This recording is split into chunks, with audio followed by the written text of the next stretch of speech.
So this whole journey started with Lightening.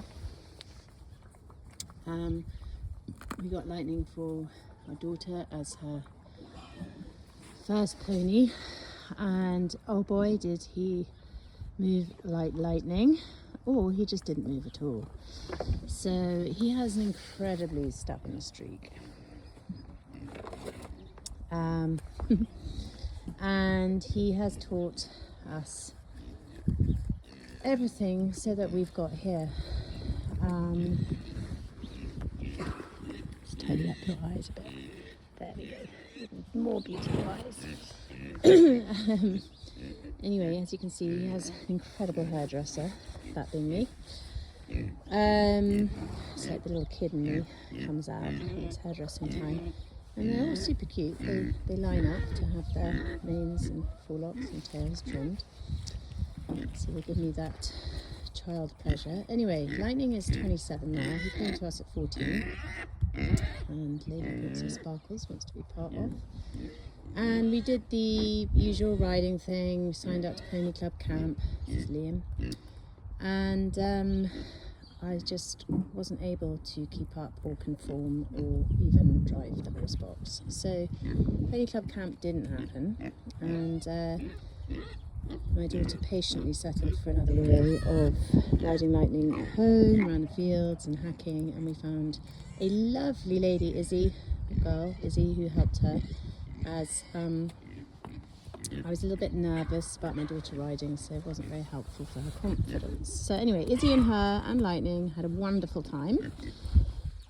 And Lightning had laminitis, on and off, very badly, not so badly.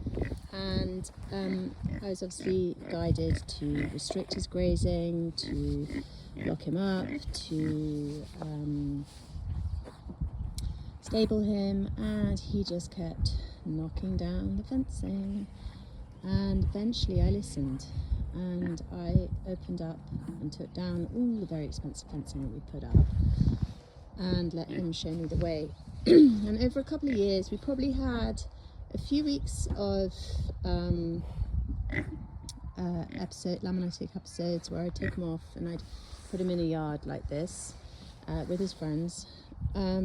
By that point we probably had 3 or 4 ponies of this lot, and I would then let him out again, and he was always able to move.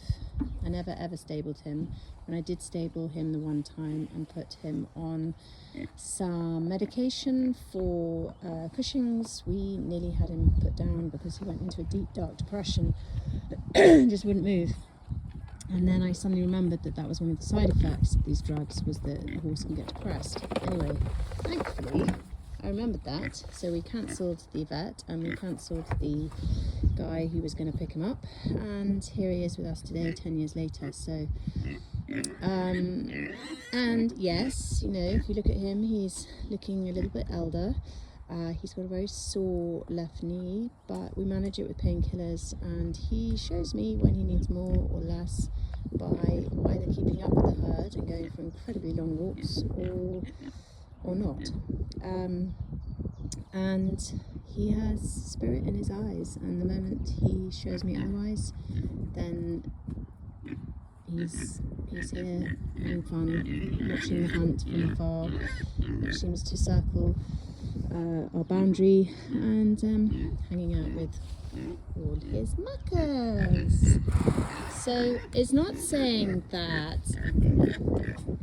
other ways are wrong, it's just he has been the absolute force and guide and teacher in showing me that there's another way to keep these beautiful ponies. And if I'm totally honest, I was probably quite a good person for him to trial it out on, because I'm no professional horsewoman. I'm no horsewoman. I came into this blind.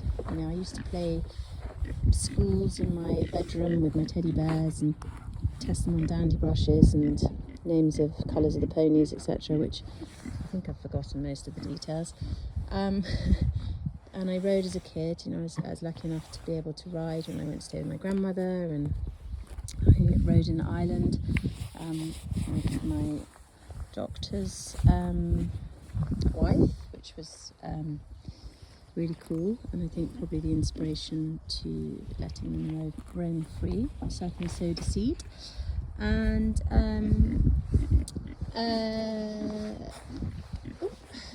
yeah. Anyway, George has told me that's enough, so I'm going to stop talking. Alright, that's it. Bye.